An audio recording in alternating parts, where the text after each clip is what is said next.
বীরভূমের পর এবার মালদায় টাকার পাহাড়। মালদার মঙ্গলবাড়িতে আবাসনে কোটি কোটি টাকা পাওয়া গিয়েছে। এই মুহূর্তে বড় খবর আপনাদের দেখাচ্ছি। টাকার পাহাড় এবার মালদার মঙ্গলবাড়িতে একটি আবাসনে কোটি কোটি টাকা পাওয়া গিয়েছে। আমাদের সঙ্গে এই মুহূর্তে ছবি আপনাদের দেখাচ্ছি, সেই ছবি আগে দেখুন কত টাকা। অনেকটা জায়গা জুড়ে টাকা রাখা হয়েছে, বুঝতেই পাচ্ছেন টাকার পাহাড়ই বলা যায় কার্যত। মালদায় এই ছবি দেখতে পাচ্ছেন, কিছুদিন আগে আপনারা বীরভূমে দেখেছেন, এবার মালদায় এই ছবি দেখা যাচ্ছে। শুভতোষ আমাদের প্রতিনিধির সঙ্গে রয়েছেন। শুভতোষ, কিভাবে এই টাকা এলো, কোথা থেকে এলো, কি জানাচ্ছে পুলিশ, কি জানা যাচ্ছে আর বিস্তারিত? পাচার, বাংলাদেশে পাচারের টাকা বলেই এখনো পর্যন্ত জানা যাচ্ছে। যেহেতু এর সঙ্গে লিঙ্ক রয়েছে দক্ষিণ দিনাজপুর এবং মালদা হয়ে এই কাপসিরা মূলত বাংলাদেশে পাচার হয় এবং প্রচুর পরিমাণে নিয়মিতভাবে এখনো পর্যন্ত ধরা পড়ছে। গত কয়েকদিন আগেও প্রচুর পরিমাণে মহদীপুরে ভারত বাংলাদেশ সীমান্তে কাপ সিরাপ উদ্ধার হয় এবং এক্ষেত্রে যেটা হয়েছিল দক্ষিণ দিনাজপুরে প্রচুর সেই একই চক্রের প্রচুর পরিমাণে কাপ সিরাপ ধরা পড়ে এবং 4 জনকে গ্রেপ্তার করা হয় এবং সেই 4 জনকে গ্রেপ্তার করার পরে তাদেরকে জেরা করা হয় পুলিশ হেফাজত নিয়ে এবং তারপরেই এই মুহূর্তে তাদের কথাতেই তাদের জেরা করে এখানে জানা যায় যে এই ঘরটা ভাড়া নিয়ে সেখানে কিন্তু টাকা রাখা হয়েছিল এবং এই যে মাদক পাচারের যে বিপুল পরিমাণে ক্যাশ টাকা, সেই টাকাগুলো পুরো ঘর ভর্তি বোঝাই করে রাখা ছিল এবং এই এক ব্যবসাদার যার পেছনে যে এই তার মাদক পাচার বা এই কাপ সিরাপ পাচারের ব্যবসা রয়েছে সেটা সেই এলাকার মানুষ জানতো না। এখন এইখানে গিয়ে তারাও তাজ্জব বনে যাচ্ছে এবং এই যে আশেপাশে যারা গুনছে এখনো পর্যন্ত টাকা গোনার কাজ শেষ হয়নি, এখনো পর্যন্ত টাকা গোনার কাজ চলছে এবং এই মুহূর্তে কত কোটি টাকা এখান থেকে পাওয়া যাবে সেটা এখনো পর্যন্ত স্পষ্ট নয়। এখনো টাকা গোনা চলছে এবং তারা দেখে তাজ্জব বনে যাচ্ছে এলাকার মানুষ যে যখন সেই ব্যক্তি সেই বাড়িটা নিয়ে যেতে এসেছিল সেই ভাড়াটিয়া তারাও বুঝতে পারছিল না যে চেনে বা কিছু জানা যাচ্ছে। শুভতোষ, কিছু এই ব্যক্তি সম্পর্কে কিছু জানা যাচ্ছে? স্থানীয় বাসিন্দা কিছু কিছু পরিচিতি আছে সেই এলাকায়, তার পরিচিতি আছে সেই ব্যক্তির এবং ছোটখাটো ব্যবসাও করে এবং তাকে এখানে ভাড়া দেওয়া হয়। যেমন হ্যাঁ, সে অবশ্যই ভারতের নাগরিক, এখনো পর্যন্ত তাই জানা যাচ্ছে এবং সে সেই এলাকার পরিচিত ব্যক্তি এবং তাকে ভাড়া দেওয়া হয়েছে এবং সে যাকে আরো কাউকে নিয়ে এসেছিল তাদের কথাতেই সেই বাড়ি ভাড়া দেওয়া হয় এবং সেই বাড়ি ভাড়া যে দিয়েছে মানে বাড়ির মালিক তিনি বলছেন তিনি ভাবতে পারছেন না, যে তিনি বুঝতে পারেননি যে এই ধরনের কাণ্ড হতে পারে, যে তার বাড়িতে টাকা রাখার কাজে সেখানে মানে এইভাবে টাকা রাখার কাজে ব্যবহার হবে, বিশেষ করে মাদক পাচারের বেআইনি টাকা। শুভতোষ, পুলিশ কি মনে করছে যে এখানেই এটাই তাদের মানে অভিযানের শুরু নাকি এটা শেষ? যেভাবে তারা একাধিক জেরা করেছেন একাধিক জনকে, তারপরে মনে করা হচ্ছে যে এটার হদিশ পেয়েছে পুলিশ, আরো কিছু আছে কি? দেখো, এই ধরনের কাণ্ড কিন্তু মালদাতে এটা দ্বিতীয়বার বলা চলে, কারণ এর আগে গাজলের দিকে ঠিক একই রকম ভাবে মাদক পাচার, বিশেষ করে এই কাপ সিরাপ পাচারের টাকা কিন্তু পাওয়া গেছিল এবং সেখানেও সারা দিন লেগেছিল টাকা গুনতে, এত পরিমাণে টাকা। কারণ এই সমস্ত ব্যবসার ক্ষেত্রে মূলত যারা মাদক পাচার করে, বিশেষ করে ভারত বাংলাদেশ সীমান্ত বা দিয়ে এপার ওপার করা হয়, সেই টাকা কিন্তু মূলত এদের ক্যাশের মাধ্যমে হয় এবং সেই টাকা তারা কিন্তু এইভাবেই জমিয়ে রাখে কোনো না কোনো ভাবে লুকিয়ে। তো সেখানেও কিন্তু এভাবেই ধরা পড়েছিল এবং এখনো কিন্তু যেটা দেখা যাচ্ছে সেই একই রকমের কারবার এবং পুলিশের কাছে এটা অনেকটাই স্পষ্ট যে এই টাকা মূলত হচ্ছে সেই কাপ সিরাপ পাচারের টাকা এবং সেই টাকাই কিন্তু এখানে তারা মজুদ করে রেখেছিল, এটা অনেকটাই স্পষ্ট। কিন্তু এখন কিভাবে তারা নিয়ে এসেছিল, এর সঙ্গে কারা কারা ছিল এবং এই কত পরিমাণ টাকা তারা নিয়ে এসেছে, শুধু এখানেই টাকা রাখা আছে না আরো অন্য কোথাও রেখেছে, কারণ যেহেতু বিষয়টা শুধু মালদা নয়, দক্ষিণ দিনাজপুর থেকে তাদেরকে জেরা করে নিয়ে এসে তাদেরকে এখানে জানা গেছে। তো এই সমস্ত আমাদের সঙ্গে অম্লান ভাদুরী আছেন, বিজেপি বিধায়ক মালদারি। অম্লান বাবু, আপনি নিশ্চয়ই শুনেছেন আপনার জেলার ঘটনা, কি বলবেন? কারণ সীমান্তবর্তী জেলায় আকছার এই ধরনের ঘটনা ঘটছে কিন্তু পুলিশ কাউকে গ্রেফতারও করতে পারছে, এত পরিমাণ টাকাও উদ্ধার করতে পারছে, কি বলবেন? বছরে তৃণমূল সারা রাজ্যটাকে শেষ করে দিয়েছে। তৃণমূলের নেতারা এইসব অবৈধ নেক্সাসের সঙ্গে যুক্ত, সমস্ত কোটি কোটি টাকা বিভিন্ন প্রকল্প থেকে, সরকারি প্রকল্প থেকে চুরি করা হয়েছে। বিভিন্ন অবৈধ বিজনেস আমাদের এইসব জেলায় ফেন্সিডিল থেকে আরম্ভ করে মাদক চক্র প্রচুর টাকা, মানে কয়েক হাজার কোটি টাকায় সমস্ত এইসব কাছে লোকানো আছে বিভিন্ন জায়গায়। তদন্তে ধরা পড়বে, আর এইভাবে ধরা পড়ছে। এবং আমরা আমাদের সরকার, শুভেন্দু অধিকারীর নেতৃত্বে এই সরকার নো কম্প্রোমাইজের সরকার, এই বিষয়ে টলারেন্সের কোনো ব্যাপারই নেই। স্বাভাবিকভাবেই আমরা পুলিশকে ছুট দিয়ে দিয়েছি, সমস্ত এজেন্সিকে আমাদের ছুট দেওয়া আছে, সমস্তটা যেখানে যা পাওয়া যাবে সব উদ্ধার হবে এবং সবাইকে জেলে ভরা হবে। ধন্যবাদ অম্লান বাবু আপনার প্রতিক্রিয়ার জন্য। এই মুহূর্তে আপনারা দেখছেন সেই টাকার পাহাড়, একেবারে এই বাড়িটা, এই ঘরটা ভাড়ায় নেওয়া হয়েছে এই নগদ রেখে দেওয়ার জন্য, এবং টাকা গোনার মেশিন নিয়ে আসা হয়েছে, এখনও চলছে টাকা গোনার কাজ। সুব্রতোষ আমাদের প্রতিনিধি আপডেট দিচ্ছিলেন। সুব্রতোষ, এই বাড়ির যিনি মালিক তিনি কি বলছেন, কি কারণে নেওয়া হয়েছিল, কেউ আসতো কিনা, তিনি কিছু জানেন কিনা, কিছু বলছেন তিনি?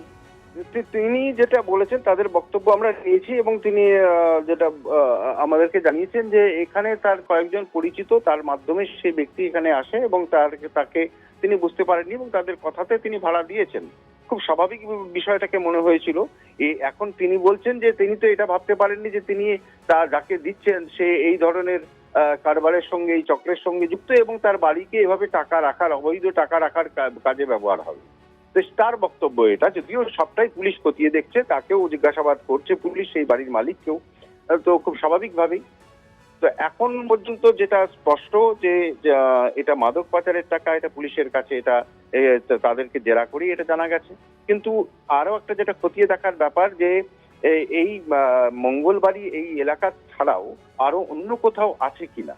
কারণ এর আগে যেটা আমি তোমাকে বলছিলাম, দক্ষিণ দিনাজপুর থেকে মালদা আসার মাঝখানে পরে গাজল, এবং সেখানেও এই চক্রের একটা হদিশ মিলেছিল এর আগে, এবং সেখানেও একটি বাড়ি থেকে প্রচুর টাকা উদ্ধার হয়, এবং সেটা যদিও বেশ মানে কয়েক বছর আগের ঘটনা, কিন্তু সেখানে এই চক্রটা কিন্তু সক্রিয় হয়ে আছে।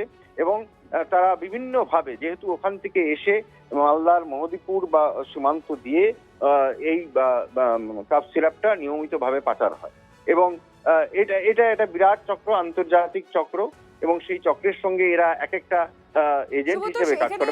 আমরা অম্লান ভাদুরীর সঙ্গে কথা বলছিলাম, তিনি তৃণমূলের দিকেও অভিযোগ করছিলেন যে সেই সময়ে নানানভাবে অবৈধ কাজকর্মে বা ব্যবসার মাধ্যমে, অবৈধ ব্যবসার মাধ্যমে এরকম টাকা থাকতো, যেগুলো এখন ধরা পড়ছে পুলিশে সক্রিয় হওয়ার জন্য। কোনো রাজনীতির কোনো যোগ আছে, রাজনৈতিক ব্যক্তির কোনো যোগ আছে?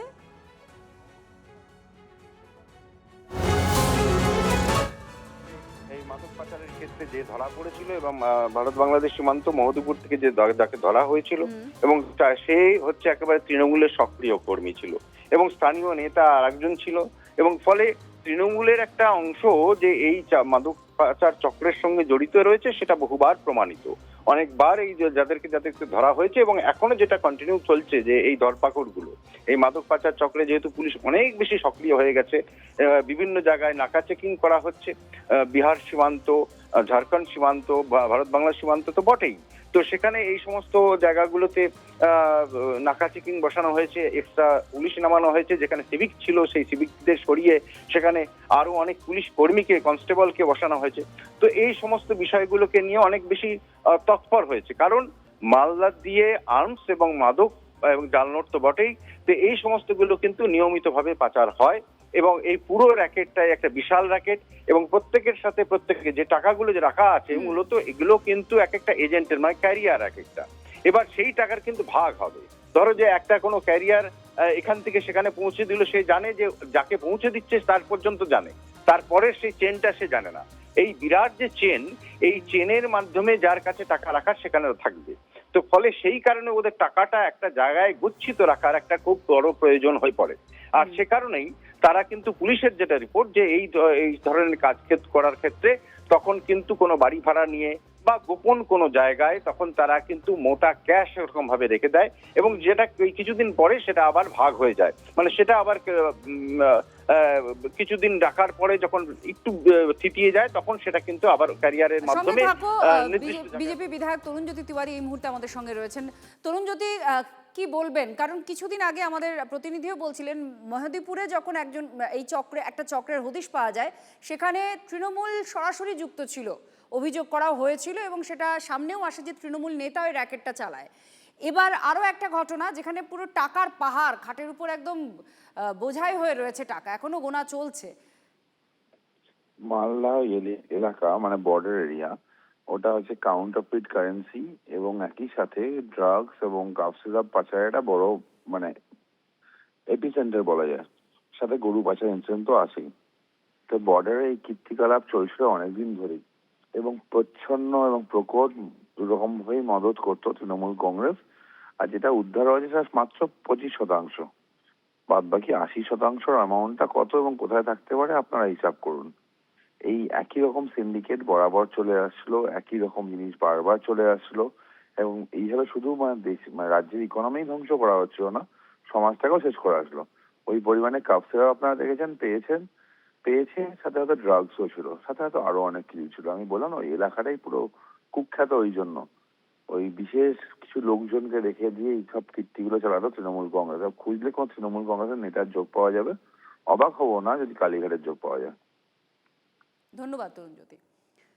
স্থানীয়দের বক্তব্য এবার শোনাবো। ও বললো আমি বিয়ে করবো। আমরা কাগজও চেয়েছিলাম যে আধার কার্ডটা দাও, বলছি দাদা আমরা তো বাড়িটাকে ভেঙেছি, তো আমাদেরকে দিয়ে দিচ্ছি। এবার আমিও দেখলাম যে পরিচিত ছেলে, এলাকার ছেলে, পরে শুনছি যে এরকম কাণ্ড। তা আমরা কীভাবে ভাববো যে 2 নম্বরই করে না 1 নম্বরই, আমরা কীভাবে বুঝতে পারবো? আপনারা শুনলেন, স্থানীয় বলছেন যে যিনি ভাড়া দিয়েছেন তিনি বলছেন যে চেনা পরিচিত স্থানীয় ছেলে, আর সেটা ভেবেই কোনো দ্বিধা না করেই তিনি ভাড়া দিয়েছিলেন। কিন্তু এখন পুলিশের এই অভিযানে তিনি দেখতে পাচ্ছেন যে কত পরিমাণের টাকা সেখানে রাখা হয়েছিল এবং পুরোটাই পাচারের টাকা। মানে পাচারের মাধ্যমে যত অর্থ নগদ জড়ো হতো সেগুলো এই জায়গায় রেখে দেওয়া হতো, আর টাকা রাখার জন্যেই এটি ভাড়া নেওয়া হয়েছিল। পুলিশ এখনও এই টাকা গোনার কাজ চালিয়ে যাচ্ছে। আমাদের সঙ্গে সুব্রতোষ আমাদের প্রতিনিধি আছেন, আরও জানাচ্ছেন। সুব্রতোষ, এই যে যিনি বাড়ির মালিক তিনি বলছেন যে স্থানীয় ছেলে বলেই বিশ্বাসের উপর ভর করে তিনি ঘরটা ভাড়া দিয়েছিলেন, কিন্তু এই যে বিজেপি নেতৃত্ব তারা তো লাগাতার বলছেন যে এই এলাকাটাই হচ্ছে পাচারের একটা জোন। হ্যাঁ, একদমই তাই। কারণ এই যে মঙ্গলবাড়ি এলাকা, এখান থেকে তোমাকে যে বলছিলাম যে সেখান থেকে সোজা বেরিয়ে ইংরেজ বাজার হয়ে সেখানে মহদীপুর যেতে খুব বেশিক্ষণ সময় লাগে না।